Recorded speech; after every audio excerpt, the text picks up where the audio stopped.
Όχι, ξεκινάς κατευθείαν. Είπαμε τα Χριστούγεννα είναι μια χαρμόσυνη γιορτή για όλο τον κόσμο και για τους βλάχους ειδικά, γιατί για όλοι φυσικά, για τους βλάχους, αλλά οι βλάχοι εκείνα τα χρόνια τρέφανε τα γρούνια τους και την παραμονή των Χριστουγέννων τα κόβανε. Μαζευότανε άτομα πολλά για να κάνουν την χρονοχαρά, γιατί νηστεύανε και περιμένανε αυτήν την ημέρα για να τη χαρούνε. Οπότε μετά την νηστεία όλοι ναι, κορμούσανε στο κρέας. Στο κρέας, ναι. Ποιο συνήθως βάζανε γουρούνι? Γουρούνι. Αν και οι βλάχοι είχανε πρόβατα. Είχανε, δεν είχανε, το γουρούνι το είχαν απαραίτητος. Αν κουμάντο και στο σπίτι είχαν πολλά γουρούνι. Είχαν όλο το κουμάντο τους, τα θρέφανε για να τα έχουν για τα Χριστούγεννα. Όλοι κόβανε. Φτωχοί με πλούσιοι, όλοι κόβαμε τότε. Και κόβαν το γουρούνι, το θυμιάτιζανε για να πάει καλά η χρονιά τους και φτιάχναν την τηγανιά, τραγουδούσανε οι άντρες, γλεντούσανε έτσι όλοι και το απόγευμα λέγαμε τα κάλαντα. Όχι, βγάζανε και το λίπος από τα γρούνια οι άντροι για να έχουν να κάνουν τις τσιγαρίδες τους, να κάνουν μετά τη λίγδα ή να λιώσουν τη λίγδα για να κάνουν και τις τσιγαρίδες για να έχουμε για όλη τη χρονιά, να πάμε μέχρι το Πάσχα. Την οποία αυτή λίγδα πού την αποθηκεύανε, πώς την κρατούσαν? Γιατί ψυγεία τότε δεν υπήρχανε. Την αποθηκεύαμε σε τενεκέδια, τη λιώνανε και την αποθηκεύανε σε τενεκέδια ή σε κιούπια. Πύληνα ό,τι είχε ο καθένας και μετά εκεί όμως σε ένα από τα τενεκέδια ή σε από ένα κιούπι τσιγαρίζανε κρέας και το ρίχνανε μέσα για να έχουμε λίγο μετά από τις γιορτές. Σχεδόν μέχρι το Πάσχα είχαμε, γιατί έτσι πως είχαμε και τις λίγδες τότε και τις πίτες φτιάχναμε με τη λίγδα, δεν φτιάχναμε με λάδια πολύ. Μέχρι πότε περίπου δηλαδή? Εγώ Ελβίρα θυμάμαι την Μάια, τη γιαγιά την Πέπα, που αν και ήμουν πολύ μικρή, θυμάμαι ότι έκοβε το κομμάτι από το γουρούνι κομματάκια, το αλάτιζε, το έβαζε σε κασονάκια και αυτός ήταν ο λεγόμενος το σκέτο το κρέας, ενώ το καβουρμά τα τηγανίζανε τα κομμάτια και τα βάζανε μέσα στο λίπος για να τα έχουν μέχρι και των Αγίων Θεοδόρων που άρχιζε τότε η μεγάλη νηστεία του Πάσχα. Και περιμέναμε μετά, καθότι βλάχοι είχαμε πολλά πρόβατα, περιμέναμε με χαρά να φάμε το σουβλιστό το αρνί. Συνέχισε Ελβίρα, σαν πιο έμπειρη που είσαι από μένα.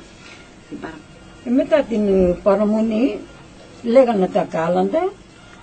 Το απόγευμα, συνήθως εμείς οι βλάχοι το απόγευμα πηγαίνουμε για τα κάλαντα, δεν πηγαίνουμε το πρωί. Το απόγευμα λέγανε τα κάλαντα. Το πρωί είχαμε δουλειά στο σπίτι. Ναι. Ξυλοκέρατα μας δίνανε, σίκα, μανταρίνι, αυτά ήταν τα κόλλιντα. Από χρήματα τότε δεν μας δίνανε. Τα μας δίνανε οι παππούδες όταν θα πηγαίναμε την ημέρα των Χριστουγέννων για χρόνια πολλά, τα παιδιά, τότε θα μας δίνανε από καμιά δεκάρα. Δεν μας δίνανε πάντα. Τις οποίες τις βάζαμε σε μία κλωστή, τις δεκαρίτσες, τις 20 και χαρά μεγάλη κάποια αν μας έδινε μισή δραχμή τότε. Το μαζεύαμε. Ήταν σπάνιο να δίνουν στα παιδιά. Πες μας Ελβίρα και τα κόλλιντα που λέγαμε οι βλάχοι. Ναι. Και λέγαμε εμείς τα κόλλιντα. Κόλλιντα, μέλιντα, ντέιμα εκουλάκλου, τσίμπινε ατζεπάπλου, κρίσαφλα Χριστόλου, τούπιχνε αρβόλο, διφρίκαλου βρέλο. Κουλιντίτσι, μιλιντίτσι, ντέιμα εμπιλμπίτσι, ντέισι κουλιντίτσι. Αυτά ήταν τα κάλαντα των βλάχων. Πάρα πολύ ωραία. Μετά την ημέρα των Χριστουγέννων πηγαίνανε όλοι στην... Αν από βραδύς όμως, από παραμονή η νοικοκυρά, άναβε το θυμιατήρι της για να μην έρθουν οι καλκατζαρέοι. Έτσι μας λέγανε οι παππούδες. Τη φωτιά, το τζάκι το είχαν αναμένο, όσοι είχαν τζάκια, όσοι δεν είχαν, άναβαν τις όμπες τους, τότες κτλ. Για να βρει ζέστη ο Χριστούλης. Πηγαίναμε στην εκκλησία και γυρνούσαμε από την εκκλησία και αν υπήρχε πεθερά, μαζευόταν τα παιδιά της, τα εγγόνια της όλη και πέρα και η γιαγιά είχε έτοιμο το κρασί και την τηγανιά έτοιμη, το τραπέζι στρωμένο για να φάνε το πρωινό, το έτοιμο. με τα φαγητά των βλάχων ήταν οι σαρμάδες και το χοιρινό με πράσα και με κόκκινο πιπέρι. Γιατί οι σαρμάδες, τι συμβολίζουν οι σαρμάδες? Οι σαρμάδες συνήθως ήταν άφθονο,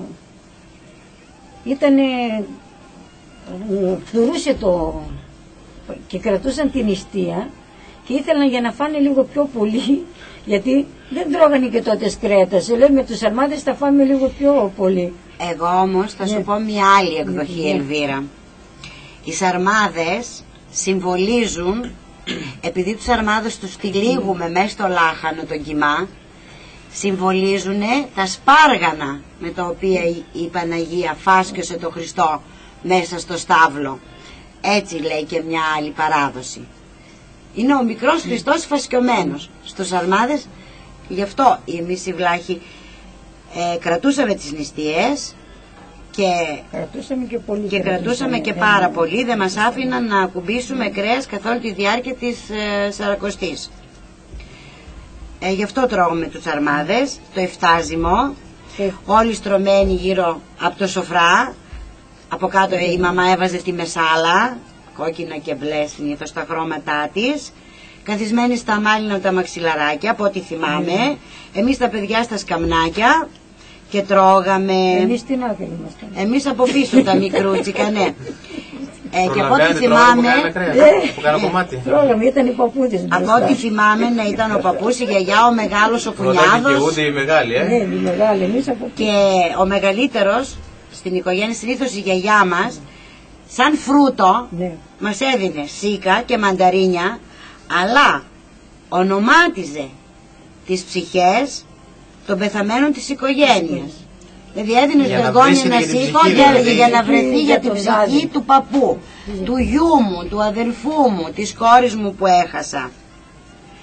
Και αφού τελείωνε το μεσημεριανό το φαγητό, Ελβίρα, τώρα πήρα φόρα εγώ. Το απόγευμα οι νέοι πήγαιναν για χρόνια πολλά στους μεγαλύτερους, φιλώντας τους το χέρι και παίρνοντας τις ευχές τους.